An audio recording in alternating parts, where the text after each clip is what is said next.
Thank you, everybody, again, and good evening for joining with me in this process, in this endeavor of learning all of Pirkei Avot, approximately one Mishnah a night, until we complete the corpus of all of Pirkei Avot.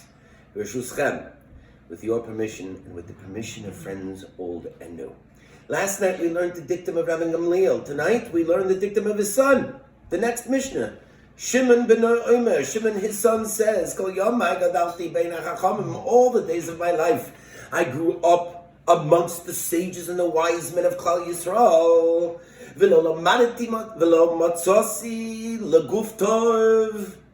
And I never found anything more valuable than what? What could be the most valuable thing?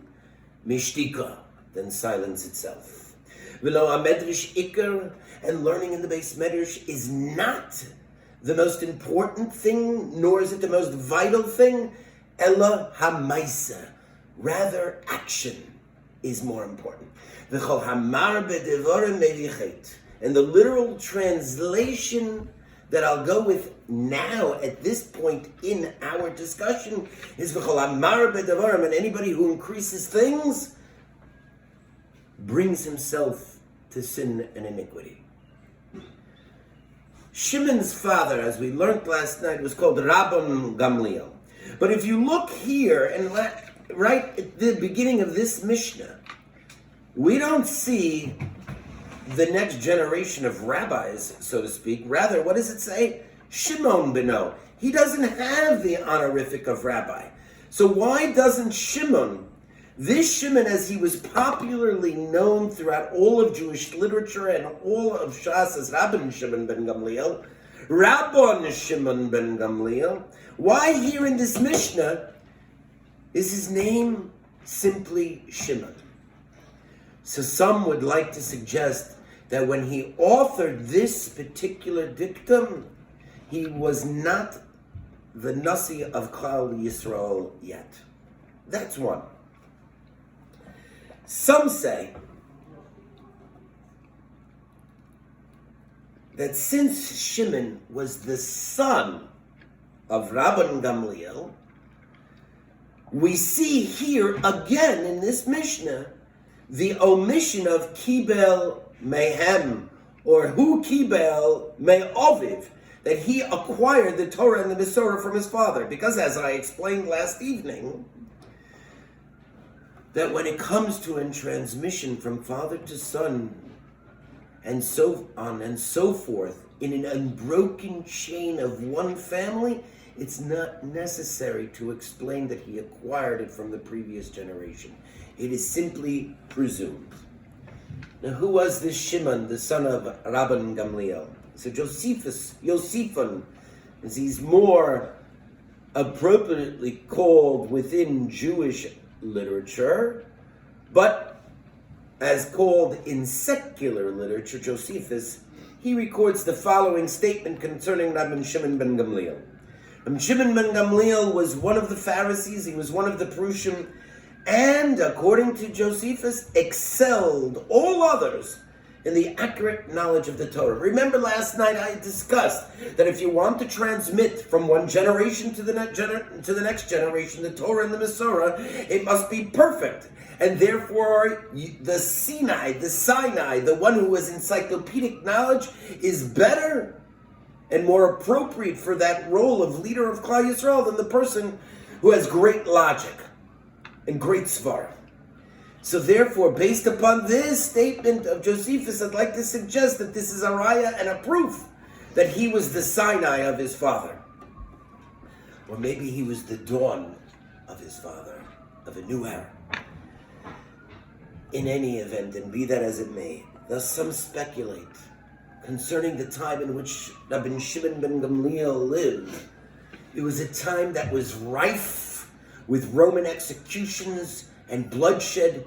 Murder of Jews was rampant in the street, as well as crucifixions of Jews. So in order to preserve life within this hostile environment of a foreign occupier, from a historical perspective alone, Reb Shimon ben Gamliel who was one of the leaders of the rebellion against the Romans, he suggested, like a spy keeps his mouth shut and loose lips sinks ships, like the common phrase from World War II, if you have anything to say about the Roman Empire, then keep your mouth shut. And thus he offers up, מצאתי לגוף טוב. I never found anything for the body of an individual that was better, meaning if you want to keep your head upon your shoulders, then keep secrets to yourself. And thus, Rabbi Shimon ben Gamliel offers up this dictum of silence. Rabbi Shimon ben Gamliel was the first of all of the Asurei Harugei Malchus, of the 10 martyrs. And as you all know, in our Yom Kippur liturgy, we read of the death, Al Kiddush Hashem, the martyrdom of Rabbi Shimon ben Gamliel. And I will quote it. Lishpoch domo miher kishor por. Ukishenachtach rosho, notlu v'tzorach alav b'kol mar hashofar. Ay haloshna mimaheres lahoiros b'imnei shefer be'avoinois eich ata lechakeches esa offer. Rabbi Shimon's head was lopped off by the sword. Rabbi Yishmael ben Elisha lifted up the head of Rabbi Shimon ben Gamliel and cried bitterly and said, "Oh, that a tongue that was so skilled in the precepts of teaching Torah must lick the dust of the earth." Let's return to our Mishnah. Mishtיקה. And I never found something more valuable than silence itself. The Gemara tells us in Megillah, Imri ben Ma'arava, Mila Vesela, Mishtuka Betrein. If a word is worth 1 selah, then silence is worth 2. Another popular saying about quietude or silence is Siyag lechochma shtika. That offense to wisdom is really silence. But on the other side of the coin, the Gemara in Shavuos tells us the following. Minayin letalmud. From where do we know that the student, sheyoshev lefnei rabo, that's sitting before his master and his teacher, v'roez chuslani, and he sees a benefit to the poor man, v'chov le'ashir, excuse me, and an obligation to the wealthy man, meaning that his Rebbe, it appears, will rule on behalf of the wealthy man and not on behalf of the poor man when they come to sit in judgment. But the Talmud sees merit in the poor man's advocacy and not as much merit or no merit at all and the meritless arguments of the wealthy man. Minayin shelo yashtik. Where do we know that he should not be silent, that the Talmud should not remain silent in the face of his master? Talmud loymar comes to teach us midvar sheker tirchok. Stay very far away from a lie. Silence in this situation becomes an accomplice to sin. By the same token, lo habaishan lomed. If a person is embarrassed and he's shy, he or she won't speak up when it comes time to learn. When it's needed. They won't even ask a question. They're a mishiyin yodei l'shol. Sometimes this type of an individual, because of their arrogance and thinking that they're clothed in the garb of the wisdom of silence, don't want to reveal to others their true ignorance. And therefore, the Chachamim says, the ignorant, the embarrassed will never really learn. So the totally silent person may be deemed wise, may appear wise, but in reality is corroding the learning process to preserve his own image. As such, the person who values silence so much so that he withholds speech has no substantive content. So my father, Alav Shalom, Rabbi Yaakov Simcha Cohen, he explains a little further. But without silence, a person cannot truly experience compassion and love. Without listening to the plight of another, you cannot understand the needs of another. Empathy requires the element of silence. A person who cannot be verbally still, my father writes, is one so wrapped up in his own importance that the views of others have little or nothing to teach him or her. So therefore, my father says, silence itself, based upon these conflicting statements from Chazal, in and of itself, is actually objectively neutral. So it depends how you employ silence. As Koheles says, Eis lachshos v'eis ledaber. There's a time to be silent and there's a time to speak.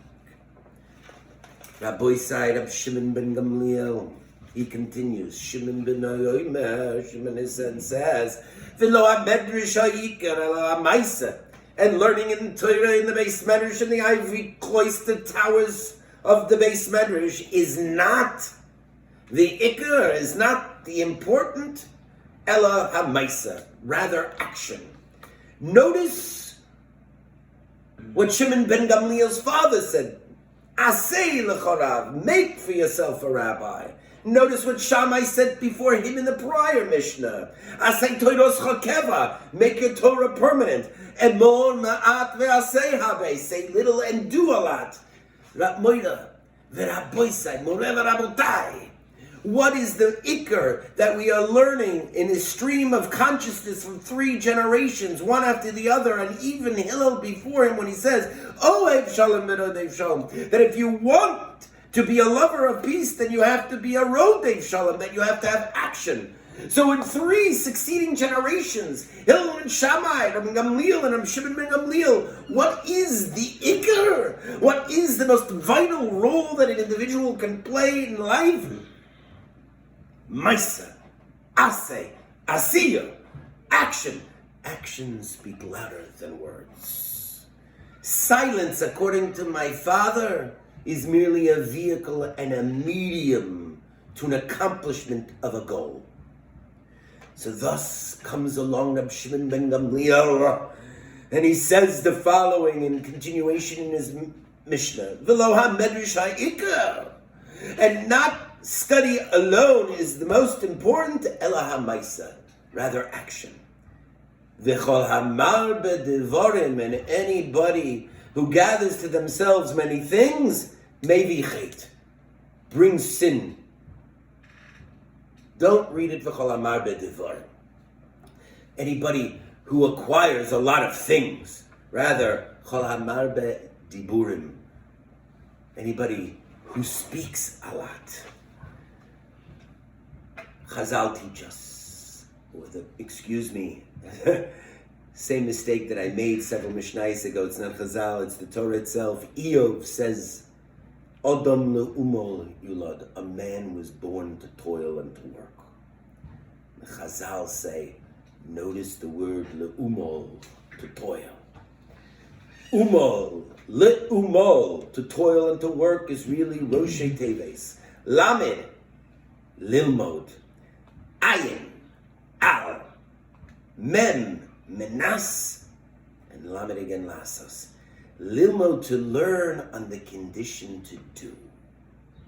And thus we say in davening, as you all know, lishmoa, lilamed, lilmo, lamed, to listen, meaning to, I will do and I will listen, na'aseh v'nishma, I will listen to the commands of the Lord.